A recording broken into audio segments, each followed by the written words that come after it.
Salam la famille, c'est Chrono d'Atlas, j'espère que vous allez bien.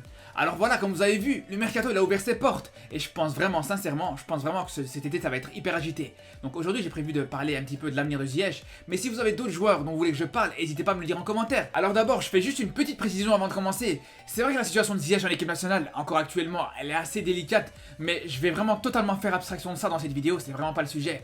Ziyech c'est et ça restera toujours un Marocain, donc bien sûr, on peut être d'accord avec ce qu'il a fait ou pas, ce qui est d'ailleurs pas du tout mon cas comme je vous l'ai déjà dit.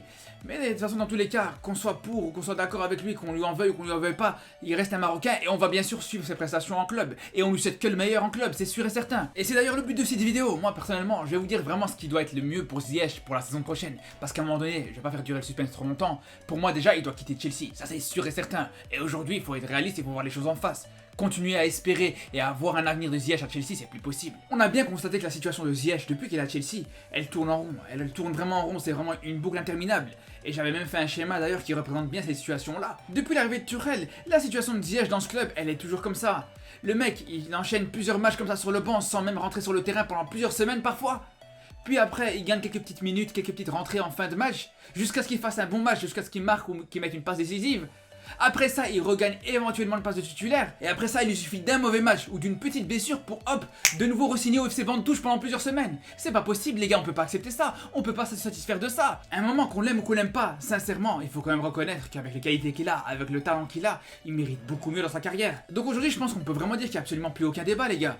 Autant la saison passée, on pouvait se dire éventuellement, c'est vrai, qu'il lui fallait cette petite saison d'adaptation, que peut-être la deuxième saison ça allait être mieux. Mais là, c'est plus du tout le cas. Là, ce serait un gros risque qu'il prendrait en continuant une année de plus avec Chelsea. Il faut se rappeler quand même que l'année prochaine, il aura 30 ans quand même. Donc à un moment, il faut ouvrir les yeux. Je pense vraiment qu'un joueur de son âge, en particulier un joueur de son profil, c'est vraiment le genre de joueur typique qui a besoin de compétitivité, qui a besoin de temps de jeu, qui a besoin vraiment de jouer chaque week-end. Pour moi, le principal, c'est pas forcément que Ziyech soit dans un des top clubs européens comme Chelsea, Liverpool, le City, le Bayern, le Barça, le Real, n'importe. Mais pour moi, c'est pas ce qui est intéressant. Pour moi, ce qui est vraiment intéressant, je dirais même ce qui est primordial pour lui, c'est déjà qu'il reste dans un des 5 grands championnats. Que ce soit la Ligue 1, la Première Ligue, la Bundesliga, la Liga ou la Serie A, peu importe. Et si c'est un club qui joue une compétition européenne, c'est encore mieux. Mais surtout, ce qui est vraiment le plus important, c'est qu'il soit titulaire indiscutable dans son prochain club. Et honnêtement, des clubs qui sont dans cette situation-là, donc qui jouent dans un des 5 grands championnats, qui jouent une compétition européenne, et où Ziyech pourrait être titulaire indiscutable, franchement, il y en a à l'appel. Déjà juste en Ligue 1, on a déjà entendu son nom cité dans plusieurs gros clubs comme l'OL, l'OM ou l'AS Monaco. On a aussi entendu pendant un moment que Dortmund était aussi intéressé par lui, ce qui pourrait vraiment être une opportunité de dingue quand on sait à quel point ce club, c'est vraiment le club idéal pour relancer un joueur, quand on sait aussi le fait que Ziyech pourrait s'imposer en tant que titulaire sans trop de difficultés. En plus, culturellement, ça pourrait être aussi une bonne chose pour lui. On sait qu'il normalement, il devrait pas forcément avoir de grosses difficultés à s'adapter à ce niveau-là parce que on connaît les proximités entre la culture néerlandaise et la culture allemande. Je dis ça parce qu'on connaît beaucoup de joueurs qui ont signé en Allemagne et que juste après, ils regrettent assez vite à cause du fait que l'environnement leur plaît pas trop, etc. Ce qui devrait pas être le cas pour Ziyech. Normalement, il devrait pas être trop dépaysé. En plus de ça, si en allant à Dortmund, ça pourrait lui permettre de s'imprégner de cette fameuse rigueur allemande, honnêtement, ça réglerait pas mal de choses en ce qui le concerne. Mais après, en plus de ça, il y a aussi un autre club qui a l'air d'être énormément intéressé par Ziyech, c'est l'AC Milan. On a entendu beaucoup de rumeurs à ce niveau-là ces derniers temps. Et honnêtement, là aussi, je trouve que ça pourrait être une super alternative quand on sait à quel point Milan est vraiment en train de revenir au devant de la scène internationale. Et surtout, comme j'ai dit pour Dortmund ou comme j'ai dit pour les autres clubs que j'ai cités juste avant, je pense que là aussi Ziyech devrait pas avoir trop de problèmes à s'imposer en tant que titulaire. En plus, on sait que le championnat italien, c'est un championnat qui réussit assez bien aux Marocains. On se rappelle par exemple du cas de Tarabt qui a joué quelques mois là-bas et qui a vraiment fait des étincelles. Et encore, j'ai pris l'exemple de Tarabt pour rester sur l'AC Milan, mais au-delà de ça, des Marocains qui se sont imposés en Italie, franchement, il y en a à l'appel. Mais sincèrement, pour être honnête avec vous, moi, le championnat dans lequel j'ai envie de voir Ziyech, sincèrement, c'est le championnat espagnol. La Liga espagnole, ça pourrait être vraiment une super alternative pour Ziyech. Moi personnellement, je suis persuadé que c'est un championnat qui pourrait très bien lui correspondre. Et je dis pas ça juste comme ça. Juste pour vous donner un exemple. Il a quand même mis 7 buts dans sa carrière contre des équipes espagnoles alors que le mec, il a jamais joué en Espagne.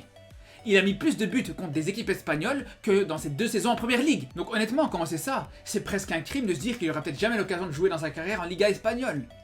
Surtout que je vais vous dire une chose. On va se poser 2 minutes. Et sincèrement, dites-moi aujourd'hui dans quel club espagnol Ziyech n'a pas sa place. Franchement, il y en a très peu. On va pas aller bien loin, juste par exemple le Real. Si on prend le poste de prédilection de Ziyech, à savoir le poste d'ailier droit, et qu'on compare avec les ailiers droits du Real actuel, donc les vrais ailiers droits, pas Vinicius qui peut aussi jouer à droite, ou Valverde qui peut aussi jouer sur ce côté, non, on prend vraiment les vrais ailiers droits actuels, donc Asensio et Rodrigo. En toute objectivité, venez pas me dire qu'aujourd'hui, un Ziyech au sommet de sa forme, il serait inférieur à ces 2 joueurs-là, c'est pas possible. Après bien sûr, le Real peut recruter beaucoup mieux, ça je dis pas le contraire, mais c'est clair qu'aujourd'hui dans le contexte de cette équipe actuellement, mais c'est sûr que Ziyech aurait sa place. Tout comme le Barça d'ailleurs. Dans le cas où il venait à vendre Dembélé, pour remplacer, pour avoir une solution pas chère, ça pourrait être aussi une possibilité. Et quand on connaît les problèmes financiers actuels du club, honnêtement, je pense que c'est une solution qui est plus qu'envisageable. Après là, bien sûr, on parle du summum du championnat espagnol, mais il y a clairement plein d'autres équipes où Ziyech pourrait vraiment bien s'épanouir. Comme par exemple la Real Sociedad, les deux équipes de Séville ou même Villarreal. C'est clairement le genre de club où Ziyech pourrait vraiment bien évoluer. En tout cas, on aura vraiment l'occasion de suivre son avenir de très près. On aura sûrement l'occasion de en reparler, donc je vous dis à très vite. Et surtout d'ici là, prenez soin de vous.